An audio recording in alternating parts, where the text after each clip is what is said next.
January 1943. The South Pacific still trembled from 6 months of brutal fighting on Guadalcanal. Jungle hills echoed with the crack of rifles and the rumble of distant naval guns. But at last, American Marines were winning the struggle that had begun the previous August.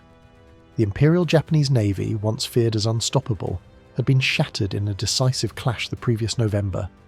Their warships withdrew, their transports burned, and their supply lines to the island slowed to a desperate trickle.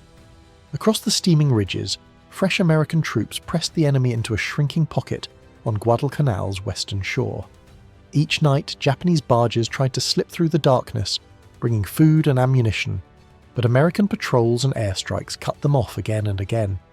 The tide of the Pacific War was turning, yet while victory seemed near in the south, the enemy was already building something new farther north, on the remote rain-soaked island of New Georgia.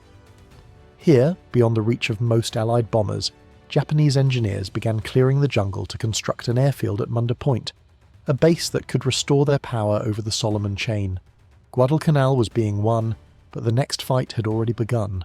Even as the battle for Guadalcanal raged, the Japanese High Command looked north, to the central Solomons, where dense jungles and scattered islands offered new ground for defence. Their plan was bold: build a fresh airfield at Munda Point on New Georgia Island, about 175 miles northwest of Guadalcanal. From there, fighters and bombers could strike Allied positions in minutes, regaining the initiative they were losing farther south. In late November 1942, a small convoy crept into the sheltered waters off New Georgia. Japanese engineers disembarked at a coconut plantation and immediately began clearing trees for a runway. But their ingenuity was remarkable. They strung steel cables across the treetops before cutting them down, leaving an unbroken canopy from above. To Allied reconnaissance pilots, the jungle appeared untouched. For weeks, American intelligence saw nothing unusual. Only in early December, when nearly 90% of the runway was finished, did the secret finally come to light. Bombers and fighters from Guadalcanal swooped in, dropping payloads over Munda in relentless waves. Yet the Japanese worked through smoke and cratered earth, repairing what was destroyed by dawn. By Christmas 1942, the airfield was operational, its first aircraft landing beneath camouflage netting and palm stumps. What began as a clever deception had become a serious new threat. Munda was now a dagger pointed straight at Guadalcanal. News of the completed airfield reached Admiral William F. "Bull" Halsey, commander of Allied naval forces in the South Pacific. To him, Munda was more than an airstrip. It was a direct challenge to every sacrifice made on Guadalcanal. If Japanese bombers could launch from there, they could strike the island, the supply lines, even the fragile Allied foothold that had cost so many lives. For weeks, Halsey's pilots had hammered Munda from the sky, but the enemy's determination was relentless. Each morning the smoke cleared and the airfield lived again. Air power alone, Halsey realised, would never silence it. The solution had to come from the sea. In late December 1942, he issued one of the boldest orders of the Pacific Campaign. Task Force 67 would sail deep into enemy waters and bombard Munda by night. It would be the first US operation to coordinate surface ships, submarines and aircraft in a single assault under darkness, a dangerous experiment in joint warfare. Halsey chose Rear Admiral Walden L. Ainsworth, a calm and methodical officer recently transferred from the Atlantic to lead the mission. Ainsworth's newly rebuilt task force had barely recovered from the bloody Battle of Tassafaronga, yet now it was being sent north again, into the narrow, reef-filled channels of the Central Solomons. To conceal the strike, Halsey combined it with another operation, the delivery of army reinforcements to Guadalcanal.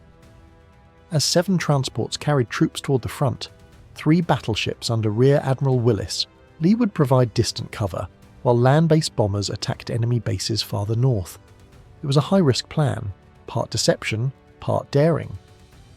But if successful, it would prove that American sea power could strike anywhere, even under Japan's watchful eye. Rear Admiral Walden Ainsworth now faced a challenge unlike any he had known. To strike deep inside enemy-held territory, his ships would have to navigate narrow, reef-choked waters under the cover of night, launch a precise bombardment, and escape before the dawn brought Japanese aircraft down upon them. Every detail of the mission would mean the difference between success and disaster. In his cabin aboard the cruiser Louisville, Ainsworth spread reconnaissance photos and large-scale charts across the table. His first concern was secrecy, how to approach undetected, and second, how to retreat beyond the reach of Japanese land-based bombers before daylight. The bombardment window would depend entirely on those two constraints. Then came a stroke of innovation. The submarine USS Grayback would be stationed near the target to act as a navigational beacon, using radio pings and radar fixes to guide the task force through the darkness. It was the first time a submarine would aid surface ships in a live naval bombardment. The firing plan took shape next. The cruisers would not fire together, but one at a time to ensure pinpoint accuracy in the confined channel between New Georgia and Wendover Island. The bombardment would begin at 1 a.m., January 5, 1943, and last precisely 1 hour. Each cruiser assigned a 10-minute window, followed by destroyers sweeping the beaches with rapid fire. Ainsworth's captains gathered aboard the Louisville for the final conference. Tension hung thick in the air. Captain Charles Cecil of the Helena voiced concern. His ship would fire last, long after the enemy knew their position. He ordered his gunners to keep anti-ship ammunition close at hand. By nightfall, every man aboard Task Force 67 understood the stakes. It was a plan filled with precision and peril. The US Navy was about to attempt something no fleet had ever done before. Rear Admiral Ainsworth knew that even the most flawless plan could collapse in the chaos of battle if communication failed. This operation would depend on perfect timing between ships, submarines and aircraft, all moving in darkness within striking range of Japanese bases. It was a test not only of courage, but of coordination. The night bombardment of Munda, Ainsworth later wrote, was the first naval action in which our Navy coordinated surface, submarine and aircraft units in a night operation. It was also the first to rely entirely on the latest radar technology, a revolution in warfare that allowed ships to see through the night. To strengthen communication, Ainsworth enlisted Lieutenant Commander Crowley, his aviation officer, to develop a spotting and coordination plan with the radar-equipped Black Cat PBY Catalinas, slow, lumbering seaplanes modified for night missions. Crowley and 2 expert observers flew harassing runs over Munda on the nights of January 2nd and 3, dropping 500-pound bombs, flares, and small demolition charges.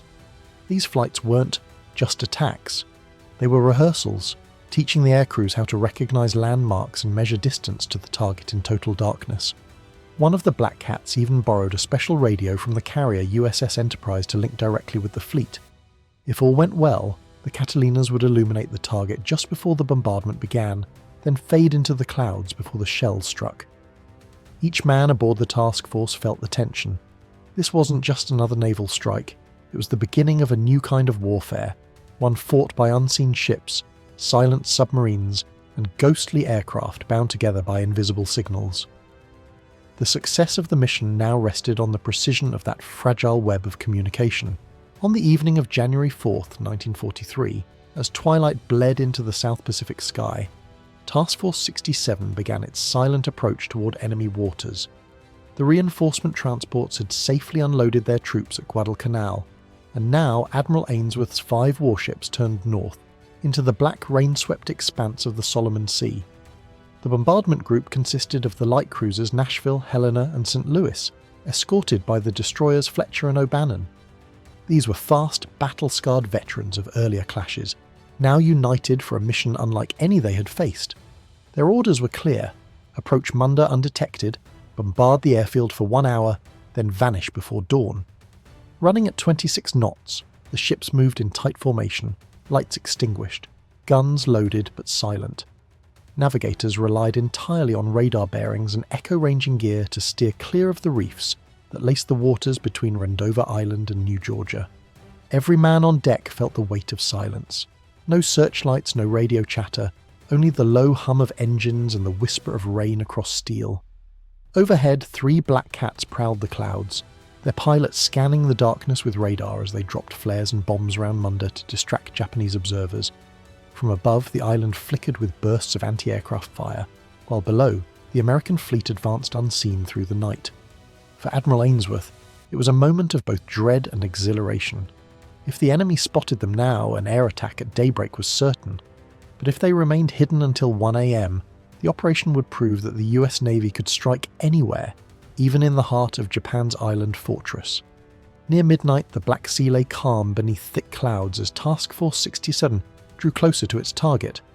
The rain had eased, leaving behind a ghostly haze that clung to the water's surface.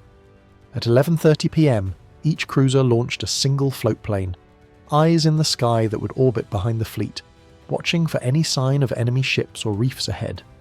Far to the front, the submarine USS Grayback waited in silence, its crew listening through the hydrophones for the faint pulse of American propellers. She would serve as a living beacon, a guidepost in the blackness off Munda Point, the western tip of Rendezvous Island. From the bridge of his flagship USS Nashville, Admiral Ainsworth watched the radar screens flicker with pale green echoes, the outline of islands, the sweep of reefs, and the open channel ahead. Rendezvous Island came up distinctly on our starboard hand, he would later recall, and the land masses showed up beautifully on the SG radar as we closed Munda Point. At precisely 12:08 a.m, the Nashville rounded the point. Lookouts spotted Grayback's silhouette 4,000 yards off the bow, right where she was meant to be. The cruiser blinked a coded message by signal lamp, careful not to let a single flash reach the shore. The submarine answered, quietly, confirming the fleet's perfect navigation. As the ships fanned into firing formation, flares from the Black Cat Catalinas began to drift over Munda, bathing the jungle in a pale orange glow. For the first time, the gunners saw their target. The silence broke only with the low murmur of orders and the click of safety locks being removed from the guns. The men of Task Force 67 were ready. In minutes, the night would erupt into fire. The clock struck 1 a.m. on January 5th, 1943. A radio call crackled through the darkness from a Black Cat Catalina circling high above Munda Point. 3 sharp words broke the silence. Mark, mark, mark. It was the signal to fire. Aboard the flagship USS Nashville, gun crews swung their 6-inch turrets toward the glowing horizon. Commence firing, came the order. A heartbeat later, the calm night exploded. A thunderous roar rolled across the sea as 15 guns unleashed a wall of fire. Shells screamed overhead, streaking toward the Japanese airfield 13,400 yards away. Seconds later, the jungle erupted in towering columns of flame. The first salvo fell slightly short. The spotter's voice cut through static. Up 500, no change in deflection. Nashville adjusted, fired again, and this time the shells hit dead center. No change, came the reply.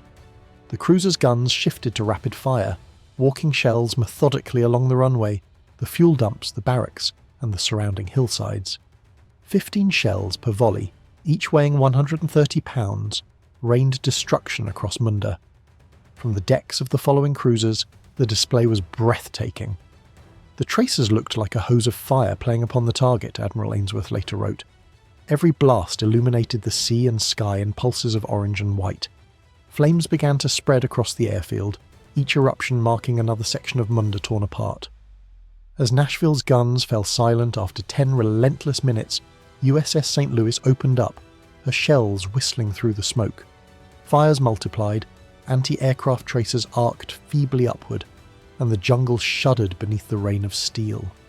The night over Munda was no longer dark, it was blazing with war. As the bombardment raged, the darkness around Task Force 67 came alive with tension and confusion. The sea glowed faintly with the reflections of tracer fire and explosions, and in that strange, shifting light, shadows began to play tricks on weary eyes. On the destroyer USS Fletcher, lookouts suddenly shouted, "Ship dead ahead!" Through the haze, a dark shape loomed, broad, moving, unmistakably real.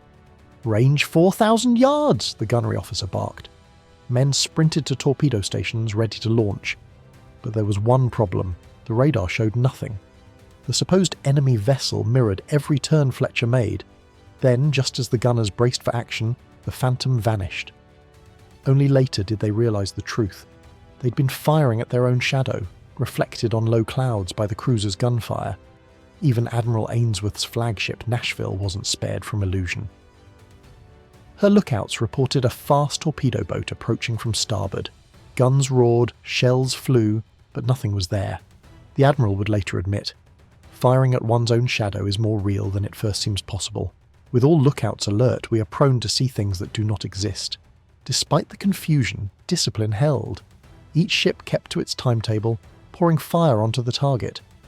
At 1:50 a.m., after nearly an hour of relentless bombardment, the final salvos from the destroyers Fletcher and O'Bannon roared across the waves. In total, more than 4,000 shells had been unleashed on Munda. As the last echo faded, Ainsworth gave the order to withdraw. Engines thundered to full speed, 32 knots southward, as the fleet disappeared into the rain and smoke. Behind them, Munda burned fiercely under a shroud of rising flame. By 2 a.m, the guns were silent, and the black ocean swallowed the flashes of Munda's burning coastline. Admiral Ainsworth ordered a swift withdrawal. Zigzag course, no lights, full speed. The crews exhaled for the first time in hours, but no one believed they were safe. At dawn, Japanese reconnaissance planes would fill the sky, and the hunters would become the hunted. Through the remaining hours of darkness, radar screens flickered, and the Black Cat Catalinas swept ahead, scanning for danger. The Admiral's course bent wide around the south of New Georgia, far from the shallow reefs and rumoured nests of Japanese midget submarines. The goal was simple: reach open water before first light, but the Japanese High Command was already reacting. By sunrise, their airfields were alive with movement. 14 Zero fighters and 4 Valdive bombers roared off the runways, ordered to find and destroy the American task force that had dared to strike Munda.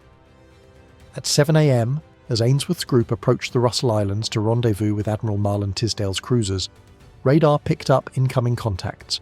For a tense moment, every gun swung skyward, until identification confirmed they were friendly Wildcat fighters from Henderson Field, sent to cover the retreat. The Wildcats took station overhead, engines humming reassuringly above the exhausted fleet. Moments later, however, blips appeared again, this time from the north. Japanese bombers had found them. The cruisers Honolulu and Achilles were the first under attack. 3 bombs straddled Honolulu as another smashed into Achilles Turret 3, killing 13 sailors. Anti-aircraft guns screamed to life, tracers weaving fiery nets through the sky. A Valdive bomber disintegrated in mid-air. Another plunged into the sea trailing smoke. The sudden clash lasted barely minutes, and then silence. The battered but unbroken task force pressed on toward Guadalcanal, its mission complete. The enemy had found them, but too late. When the guns finally fell silent and the smoke drifted away, Admiral Ainsworth's task force rejoined the rest of the fleet off Guadalcanal. The mission, though perilous, had been carried out with near perfection. No ships lost, minimal damage, and one of the boldest naval bombardments in US history was completed. From his flagship, Ainsworth reviewed reports coming in from reconnaissance aircraft. Approximately 80% of the fire took effect in the target area, one pilot confirmed. The cruisers Nashville, St. Louis and Helena had fired nearly 2,800 rounds of 6-inch shells, while the destroyers Fletcher and O'Bannon added another 1,300 rounds. Fires still smouldered across Munda Point. For the Navy, it was a technological triumph. The first night operation to flawlessly coordinate surface, submarine and air forces through radar guidance. Ainsworth's men had proven that precision could conquer darkness. Captain Colin Campbell of the St. Louis wrote simply, "The fire control performance of our crews was excellent." But the morning brought a sobering truth. Despite the devastation, Japanese engineers worked tirelessly through the smoke and ruin. Within 2 hours, the runway was patched. Within 18, aircraft were landing again. The bombardment had been brilliant, but temporary. Still, it marked a turning point. The US Navy now knew it could strike anywhere at any hour and coordinate sea, air and undersea power as one. The assault on Munda had not ended the fight, but it had changed how the fight would be won. The battle for Munda was far from over. Though the January bombardment had failed to cripple the airfield permanently, it marked the beginning of a relentless Allied campaign that would grind on for months. Day after day, bombers from Guadalcanal rained destruction on Munda, while destroyers and cruisers prowled the waters of the Central Solomons, striking supply barges and reinforcement convoys that tried to reach New Georgia under cover of night. By mid-1943, the balance of power in the Solomon Islands had shifted. The Japanese, once the hunters, were now the hunted, starved of supplies, short on fuel, and constantly under watch from Allied aircraft. The Munda airfield, once a proud symbol of Japan's reach, became a trap. Every plane that landed risked never taking off again. Then, in June 1943, American and New Zealand forces launched Operation Toenails, the amphibious assault on New Georgia. Jungle combat was brutal. The terrain swallowed entire battalions, and the defenders fought with fanatical resolve. But inch by bloody inch, US troops pushed toward the airfield that had defied their bombs for half a year. On August 5, 1943, after weeks of savage fighting, Major General Oscar Griswold's 14th Corps broke through the final Japanese defences. A brief radio message reached Admiral Halsey's headquarters. Our ground forces today wrested Munda from the enemy and present it to you as the sole owner. The victory carried more than tactical value. It symbolised the steady advance of Allied power across the Pacific. 8 days later, the first Allied aircraft landed on the same strip the Japanese had once guarded so fiercely. As the camera fades over the quiet wreckage of New Georgia, the narrator closes. From the dark waters off Rendova to the blazing shores of Munda, the US Navy learned to fight in a new way, guided by radar, united by coordination, and driven by resolve. The assault on Munda was not the end of a battle, it was the beginning of victory in the Solomons.